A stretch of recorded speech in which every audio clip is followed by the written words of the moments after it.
कई बार लोगों को घुटने में चोट लगे हुए कुछ दिन बीत जाते हैं, लेकिन वो कंप्लीटली फिट नहीं महसूस करते हैं। उन्हें लगता रहता है हमेशा कि घुटने में कुछ कमी है, वो बैक टू नॉर्मल सेल्फ नहीं फील कर पाते हैं। कई बार इसके लिए कई डॉक्टर से भी मिल चुके रहते हैं, जिन्होंने कई बार एक्सरे कराया रहता है और एक्सरेज भी नॉर्मल ही रहता है। तब अक्सर ही मन में एक कंफ्यूजन, एक डाउट लगा रहता है कि कहीं आपको कोई घुटने में अंदरूनी इंजरी तो नहीं हो गई है, किसी लिगामेंट में, किसी टेंडन में, किसी मेनिस्कस या कार्टिलेज में। तो आज के इस वीडियो में हम लोग इस कंफ्यूजन को दूर करने के लिए हम लोग एसीएल लिगामेंट से रिलेटेड आपको मैकेनिज्म ऑफ इंजरी और उसके सिम्टम्स, इस दोनों पर चर्चा करेंगे और किस तरह से आप खुद भी अपने लिगामेंट के लिए कैसे कंसर्न रह सकते हैं और कैसे डॉक्टर से मिलकर उसका इलाज करा सकते हैं, इस पर चर्चा करेंगे। हेलो फ्रेंड्स, मैं हूं डॉक्टर अश्विनी गौरव। मैं एक जॉइंट रिप्लेसमेंट और स्पोर्ट्स इंजरी सर्जन हूं पटना में, with an experience of more than 10 years.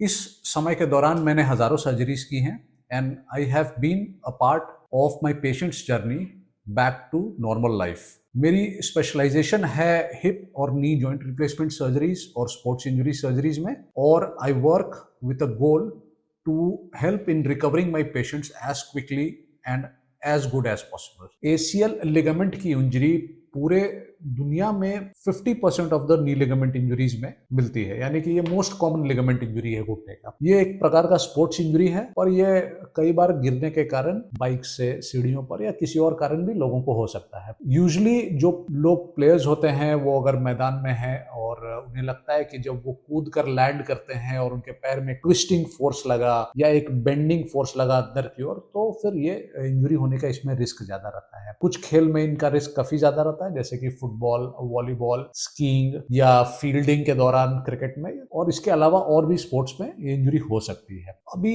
इसका लक्षण हम लोग दो कैटेगरी में बांट के करेंगे। एक होता है जो क्लासिकल प्रेजेंटेशन होता है, यानी कि ये प्रेजेंटेशन मैक्सिमम लोगों में मिलता है। इसमें जब भी कोई प्लेयर या कोई पर्सन गिरता है या उसका पैर ट्विस्ट होता है गड्ढे में पड़ने के कारण या किसी और कारण से, एक पॉपिंग साउंड उसको सुनाई देता है। ये पॉपिंग साउंड लिगामेंट के टूटने का होता है। इमीडिएटली ही उसे घुटने के डीप इनसाइड में अंदर की ओर से लगता है कि काफी पेन हो रहा है, और साथ ही साथ कुछ घंटों में ही लगता है कि घुटना उनका सूज गया है, काफी स्वेलिंग हो जाती है। वजन लेना मुश्किल हो जाता है, लोग लंगड़ा कर चलने लगते हैं या फिर सहारा लेकर चलने लगते हैं, और ड्यू टू दिस स्वेलिंग कई बार घुटना का पूरा सीधा करना भी पॉसिबल नहीं होता है। तकलीफ इतना ज्यादा रहती है कि लोग अक्सर ही जल्द ही किसी ऑर्थोपेडिक सर्जन के पास पहुंच जाते हैं। ऑर्थोपेडिक सर्जन उनके घुटने को एग्जामिन करते हैं, एक एक्सरे करा के देखते हैं, और एक्सरे नॉर्मल होने के बावजूद भी कई बार कंजर्वेटिव ट्रीटमेंट देते हैं कि उन्हें तत्कालीन आराम मिले, और as soon as possible MRI कराकर लिगामेंट्स का इंटीग्रिटी को चेक करते हैं। ये एक क्लासिकल प्रेजेंटेशन हो गया। पर एक और प्रेजेंटेशन होता है जो लेस कॉमनली मिलता है।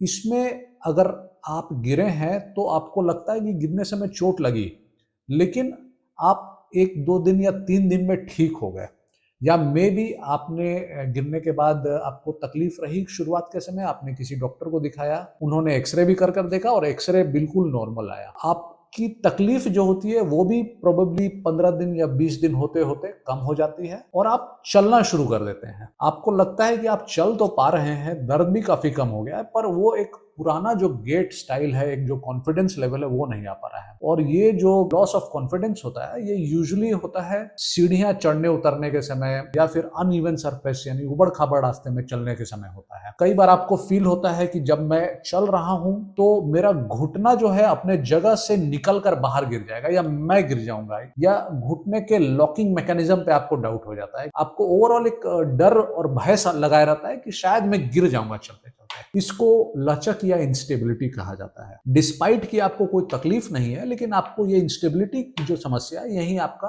डर, एक कॉन्फिडेंस लो कर देता है। तो ये एक अनकॉमन प्रेजेंटेशन है। इस कंडीशन में भी अगर आपको समय बीता है और आप चल पा रहे हैं, लेकिन आपको इंस्टेबिलिटी लग रही है, तो भी आपको एक किसी ऑर्थोपेडिक सर्जन से मिलना पड़ेगा, और उनसे मिलकर प्रोबेबली आपको एक एमआरआई कराने की जरूरत है। एमआरआई कराने के बाद हम लोग उस एमआरआई में सारे लिगामेंट्स, जिसमें ACL, PCL, MCL, LCL, PLC, ये सारे लिगामेंट्स की इंटीग्रिटी देखते हैं कि ये सारे लिगामेंट्स अपने जगह पर सही है या नहीं, उसमें कोई ब्रेक या डिसकंटिन्यूटी तो नहीं है। साथ ही साथ हम लोग मेनिस्कस को भी चेक करते हैं। मेनिस्कस घुटने के अंदर एक शॉक एब्जॉर्बर गद्दी के तरह का एक स्ट्रक्चर होता है, जो कि हमें चलने फिरने, कूदने, खेलने में मदद करता है और सारे शॉक को एब्जॉर्ब करता है। कई बार लिगामेंट इंजरी के साथ-साथ इस मेनिस्कस में भी इंजरी हो जाती है और ये भी एक दर्द का कारण काफ़ी कॉमनली रहता है। लिगामेंट इंजरी में लोगों को क्लासिकल जो सिम्पटम होता है सो होता है इंस्टेबिलिटी या लचक का।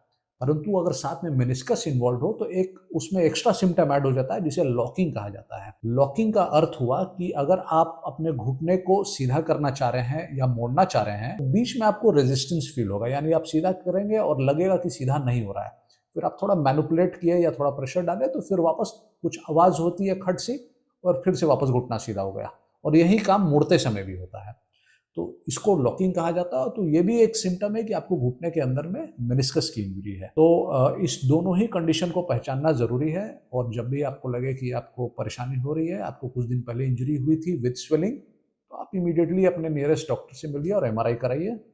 और एमआरआई में अगर आपका एसीएल लिगामेंट कंफर्म होता है कि टूटा हुआ है या मेनिस्कस फटा हुआ है, तो उसका आर्थ्रोस्कोपिक विधि से उसका इलाज किया जाता है। दूरबीन से नए लिगामेंट को रिकंस्ट्रक्ट किया जाता है और वापस आपको नॉर्मल लाइफस्टाइल में रिहैबिलिटेट किया जाता है। आपको अगर इससे रिलेटेड कोई कंफ्यूजन हो या आपने ऑलरेडी कुछ एमआरआई कराया है, तो आप हमारे नीचे दिए गए व्हाट्सएप नंबर पर उसको भेज सकते हैं, और हम लोग आपको अभी एसीएल लिगामेंट इंजरी से रिलेटेड या एसीएल रिकंस्ट्रक्शन से रिलेटेड जो भी अभी लेटेस्ट और बेस्ट ट्रीटमेंट चल रहा है, उसके बारे में आपको हम लोग अपना ओपिनियन और सजेशन देंगे। तो हम लोग फिर मिलेंगे किसी और दिन एक और वीडियो के साथ। तब तक के लिए आप लोग अपना ख्याल रखें, खुश रहें, स्वस्थ रहें। नमस्कार।